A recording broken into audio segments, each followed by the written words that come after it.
अहमदाबाद की एक metropolitan court ने सोशल एक्टिविस्ट और इंडियन जर्नलिस्ट तीस्ता सीतलवाड़ और गुजरात के पूर्व डीजीपी आरबी श्रीकुमार को 5 दिन के रिमांड पर भेज दिया है।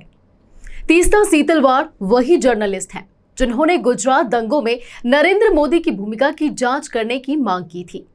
तो क्या तीस्ता की गिरफ्तारी के पीछे पीएम नरेंद्र मोदी की छवि खराब करने की वजह है या फिर तीस्ता सचमुच दोषी हैं?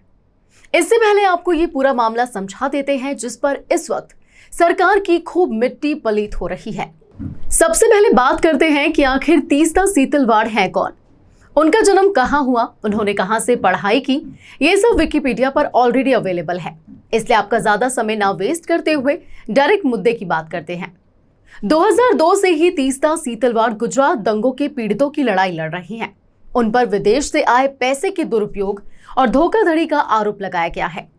तीस्ता सीतलवाड़ के साथ गुजरात के 2 आईपीएस अधिकारी संजीव भट्ट, जो पहले से ही एक दूसरे मामले में जेल में हैं, और आरबी श्रीकुमार भी आरोपी घोषित किए गए हैं। इन तीनों पर गुजरात दंगों की जांच करने वाले विशेष जांच दल को गुमराह करने की साजिश रचने का आरोप है, जो गुजरात दंगे और नरेंद्र मोदी की बतौर मुख्यमंत्री इसमें अगर कोई भूमिका थी की जांच कर रही थी। दरअसल सुप्रीम कोर्ट ने 2002 के गुजरात दंगा मामले में तत्कालीन मुख्यमंत्री नरेंद्र मोदी और दूसरे लोगों को एसआईटी के जरिए क्लीन चिट दिए जाने को चुनौती देने वाली याचिका को शुक्रवार को खारिज कर दिया, जिसके एक दिन से भी कम समय के अंदर ही आतंकवाद निरोधी दस्ते यानी एटीएस ने याचिकाकर्ताओं में से एक कार्यकर्ता तीस्ता सीतलवाड़ को गिरफ्तार कर लिया है। आपको बता दें कि नरेंद्र मोदी को मिली क्लीन चिट के खिलाफ ये याचिका जकिया जाफरी ने डाली थी, जिसको तीस्ता सीतलवाड़ के एनजीओ ने कानूनी लड़ाई के दौरान सपोर्ट भी किया था। जाफरी के पति एहसान जाफरी दंगों के दौरान अहमदाबाद के गुलबर्ग सोसाइटी में हुए नरसंहार में मार दिए गए थे। पूर्व आईपीएस आरबी श्रीकुमार के साथ तीस्ता सीतलवाड़ को 1 जुलाई तक के लिए पुलिस हिरासत में भेज दिया गया है। 2 जुलाई को तीस्ता को वापस से कोर्ट में पेश किया जाएगा। तीस्ता की गिरफ्तारी होते ही बीजेपी के 2 बड़े फेसेस, एक तो देश के गृह मंत्री अमित शाह और बीजेपी प्रवक्ता संबित पात्रा के बड़े बयान सामने आए हैं। उन्होंने तीस्ता की गिरफ्तारी को जिस तरह का कर्म वैसी सजा का टैग दिया है। एक एक करके आपको सुनाते हैं दोनों के ये स्टेटमेंट। कि मैंने बहुत हरीडली जजमेंट को पढ़ा है, मगर इसमें तीस्ता सीतलवाड़ का नाम बहुत स्पष्ट दिया है।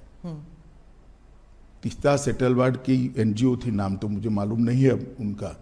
उन्होंने हर थाने में इस प्रकार की भारतीय जनता पार्टी के कार्यकर्ताओं को इन्वॉल्व करने वाली एप्लीकेशनें दे दी थी, और मीडिया का दबाव इतना था कि सभी एप्लीकेशनों को सच मानकर ट्रीट किया गया। मीडिया और जाकिया जाफरी किसी और के निर्देशन पर काम करती थी। कई सारे विक्टिम्स का एफिडेविट एनजीओ ने साइन कर दिए, विक्टिम को मालूम ही नहीं है। आपके हिसाब से किसने किया, क्यों किया जाकिया जाफरी के? सब जानते हैं ना कि तीस्ता सीतलवाड़ जी की एनजीओ ये सब कर रही थी, केवल और केवल। और उस वक्त जो यूपीए की सरकार आई उसने ढेर सारी मदद करी है तीस्ता सीतलवाड़ की एनजीओ को, ढेर सारी मदद करी है। सबको मालूम है, पूरे लुटियन दिल्ली को मालूम है। गुजरात अर्थात ऐसा नहीं है कि वो इतने वर्षों तक षड्यंत्र करते रहेंगे और बच के निकल जाएंगे।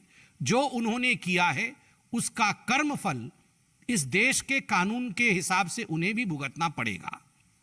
अमित शाह और संबित पात्रा की इस पर अपनी अपनी राय है, लेकिन वहीं लीगल एक्सपर्ट्स ने तीस्ता सीतलवाड़ की गिरफ्तारी पर सवाल उठाया है, क्योंकि उन पर आरोप लगाए आरोपों में ऐसा कोई आरोप नहीं है जिसमें 7 साल या उससे ज्यादा की जेल की सजा का प्रावधान हो।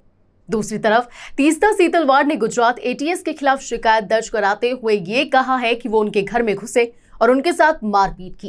कार्यकर्ता ने कहा है कि उन्हें अपने वकील से कांटेक्ट करने से रोक दिया गया था। उन्होंने ये भी कहा है कि उनकी जान को खतरा है। आपको जानकर हैरानी नहीं होगी कि यह मुद्दा देश से ज्यादा अब विदेशों में चल रहा है।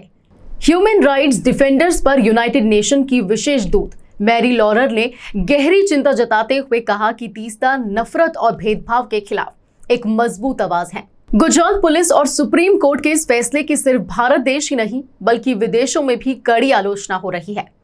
लोगों का कहना है कि सरकार अपनी शक्तियों का गलत इस्तेमाल कर रही है। सरकार जहां चाहे वहां सरकार गिरा रही है, जिसे चाहे उसे जेल में डलवा रही है। और सिस्टम सरकार की जेब में है। लॉ सरकार के हिसाब से चल रहा है और लोगों की आजादी चकनाचूर हो गई है।